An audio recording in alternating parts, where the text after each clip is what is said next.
ሓሙሽተ ዕፃ ብሽሕን 500 ኣብ 500 ዝወድቕ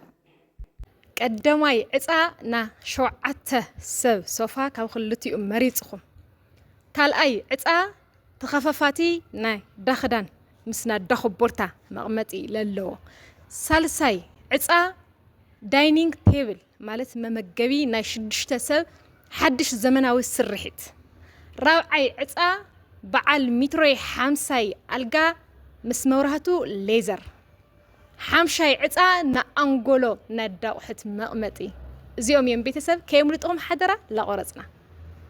ሰላም ክቡራት ቤተሰብ ሃመይ ኔኹም ድሕና ዲኹም ያብለለኹም ሰላም ሃም ትኾኑ በዓልቲ ሙሉእ ተስፋ እየ ናብለለኹም ሰላም ኩኑ ክል ይደሊ በመጀመርያ ማለት እዩ ያው ሎተሪ ጀሚርና ኒና ቤተሰብ ለይት ጅሙር ላልኩም ነበርኩም ኣበይ ኒኹም ሎማዓንቲ ኸዚ ያው ጀሚርና ኒና ሎተሪ ማለት እዩ ብሽሒ 500 ቅርሺ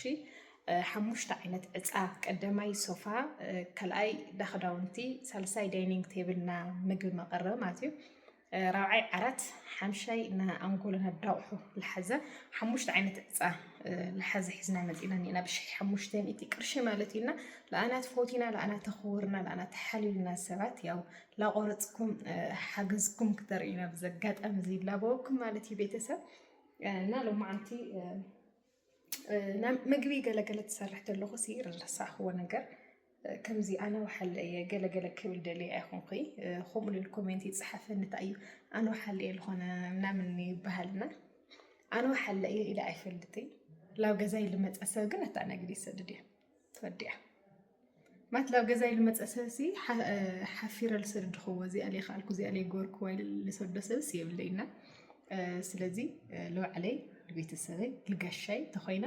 ለማንም ለኻሊእ ክኾን ኣይፅበይ እና ግዴታ ለው ሓለ እያ የወልኺ ኣነ ኣብ ገዛይ ልውዕሎ ኒአወደ ካብ ካሊእ ሃለውለው ላወልኹ ካሊእ ነገር ላሰራሕኹ ካብ ልውዕል ኣብ ገዛይ ልሰራሕኽዎ ነገር ንምንታይ ለየብስቶ ልማል ኣክል እምበይ ወሓለ እየ ልማል ኣክል ወይ ካሊእ ተረፍ ቃል ክናገር ደለ ኣይኹንኺ ኣነ ልብስቶ ግን ኣብ ገዛይ ልሰርሓስ እንታይ ችግር ኒዋ ኣሕዋተይ ናይ ፈተውተይ ናይ የደለይቲ ናይ የለውጥ ልደሊሳ ተሪኦምዋ ንእሽተን ቅርሺ በኣ ኣተኣኪበስ እንታይ ፀገም ኒኦ ካብ ሃለውለው መዓት ድራማታት መዓት ሃለውለው ላረእኽም ክእኹም ትውዕሉ ናስ ኣነ ልኸምኡ ልኣክል እምበይ ወሓለ እየ ልማል ልኣክል ይኾነይ ናዚ ኣክል ይደሊ ያው ሎማዓንቲ ደርሆ ብኣብዝሓ ኣብ ጋሻ ክመፅእ ተሎ ወይ ውድ ዓመት ክመፅእ ተሎ ኢና ንሰርሕና ገዛና ንሓደ ግዜ ስኢልና ለባዕልና ኢና ንሓርድ ኢና ግን ብሓደ ግዜ ኣይኹን ክል ሰርሓ ውሕዳት ስለልኾናለ ኣብ 2-3 ገይረ እየ ልሰርሓ ቀልጢፋ ሃም ትውዳእ ንምሳሕ ትኾይና ምሳሕ ብቻ ድራር ትኾይና ድራር ብቻ ሃም ትኾን እየ ልገብራና ሎማዓንቲ ግን ደድለየኒ ካብዛ ደርሆ ለድልየኒ ነገር ተጠቒማ ንኣጋምሸት ማለት ድማ ማይ ወውዒዝ ኣጋምሸት ምሽን ቆንጆ ኮንዲሽን ቆርቆሮ ለብል ሰዓት ለኣትኾነኒ እየ ኣዘጋጀኒ እኹ ሎማዓንቲ ማለት እዩ ሃም ሹርባ ነገር እየ ኣዘጋጀኒ እኹሞ ያው ለስተኻኽሎ ነገር ወይ እዚኣ ለሃንዚኣ ትገብርያስ ቆንጆ ትኾን ነይራ ትብልዎ ነገር ተሃልዩ ኣብ ኮሜንት ኣስፍራለይ ኣኽን ኣሕዋተይ ስለላይ ተባኒ ተሓልያለይ ኩሉ ነገር ግን ብጣዕሚ እየ ለመስግን ክብሪ ሃበለይ ላፍታ ስራሕ ገብል በመጀመርያ ያው ሃምዚ ኩሉ ግዜ ንገብሮ ሽጉርትና ከታቲፍና ኢና ላብ ብረድስትና ጌርና ንቐላሊ ማለት እዩ ቤተሰብ ድሕሪ ሽንጉርቲ ምንቀላይና ያው ዘን ኣነ ልደልየን ካብ ደርሆ እና ስጋ ፓርቲ ለለዋ እዚአን ብቻዬን ዘን ቀሪበየን ኒአኹ ማለት እዩ ለድልያኒ ምክንያቱ ለዛ ኸዝል ሰርሓስ እዚአን ብቻዬን ለድልያኒ ኢለ ስለልሓሰብኹ እዩ እንታይ ሃምልሎ ግልፂ ስለልኾነ ስለትሪእዎ ኣለኹም እየ ለየዋግዓኹ ማለት እዩ እና ድሕሪኡ እዚኣ ከዓ እዛ ትሪእዎ ኣለኹም ሩዝ እያ ሩዝ ብደንቢ ሓፂብና ፃዕዳ ፃዕዱኡ ክስካዕ ልውድእ ብደንቢ ሓፂብና ኣብሲለ ለዘጋጀኽዎ ሩዝ እዩ ማለት እዩ ላው ከቃላቕሎ ሰልኹንኩ እየ ኣብሲለ ኣዘጋጀየ ኒአኹ እና ስጋየይ ላብ ብረድስቲ ሓዊሰዮ ኒአኹ ሽጉርተይ ምሳን ቀላለኹ እየ ቀጥታተዮ ኒአኹ እዚ ብኡ ክጠውሶ ስለ ደለኹ ምስ ሽጉርቲ መጀመርያ ስጋ ክእት ስለ ደለኹ ማለት እዩ ቀልጢፉ ለምእንታን ክወስደለይ ካብኡ መቐረት ልህልየሎ ገና ምስ ሽጉርቲ ብቅድሚያ እንድሕር ኣውሲልኻዮ ብጣዕሚ ቆንጆ እዩ ልኾን ካብኡ ቀልጢፉ ለይበስለልኻ ድሕሪ ስጋና ምብሳሉ ማለት ድሕሪ ምብሳሉ ክለኩም ተለኹ ብደንቢ ትብሰለ ግን ተተሓሒዙ ምስ ሓው ላብ ዝኾነ ዓይነት ከለር እንትን ክብል ተሎ ክሕዝ ተሎ ላ ምብሳል ገፅ ያው ርዝና እቲና ብደንቢ ምስቱ ስጋ ብደንቢ ነዋሃህዶ ማለት እዩ ስሎ ሞሽን ስእል ገበርክዎ እዩ ሃምዚ ደስ ልመስሎ ተተሓባብራ ማለት እዩ እና ቤተሰብ ብደንብ ጌርና ምስ ሩዝና እና ስጋና ካብ ምትሓሓዝ ጌርና ላሕበርና ልተወሰነ ደቃይቅ ነፅንሖ ማለት እዩ ኣብዚ ዕለት ዘጋጀየ እኒአኹ ሞኮረኒ ቀልጢፉና ምብሳል እንትን ስለለለዎ ያው ሕዚ ምስኡ ልክኣቲ ከብስሎ ማለት እዩና ብደንብ ገይረ መኮረኒ ፃዕዱቅ ክስካዕ ልወፅእ እየ ክሓፅቦ እና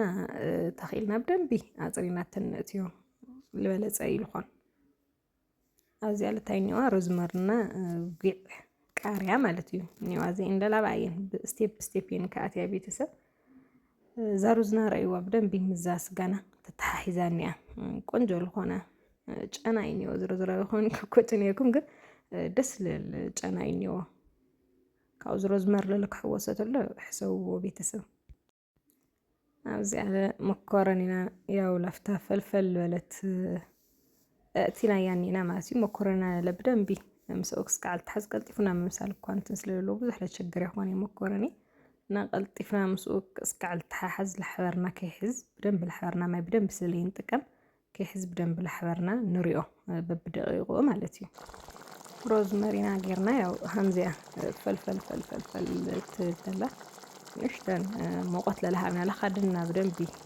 ክነብስሎ ንክእልኒና ስጋ ስለልወርጉድ ስለዝኾነ ብደንብ ክስካዕ ልበስለልና ማለት እዩ እና ኣብ ልበሰለ ቸክ ንገብር ተለና ሮዝመሪና ንዙና ጥብሲ ማለት እዩ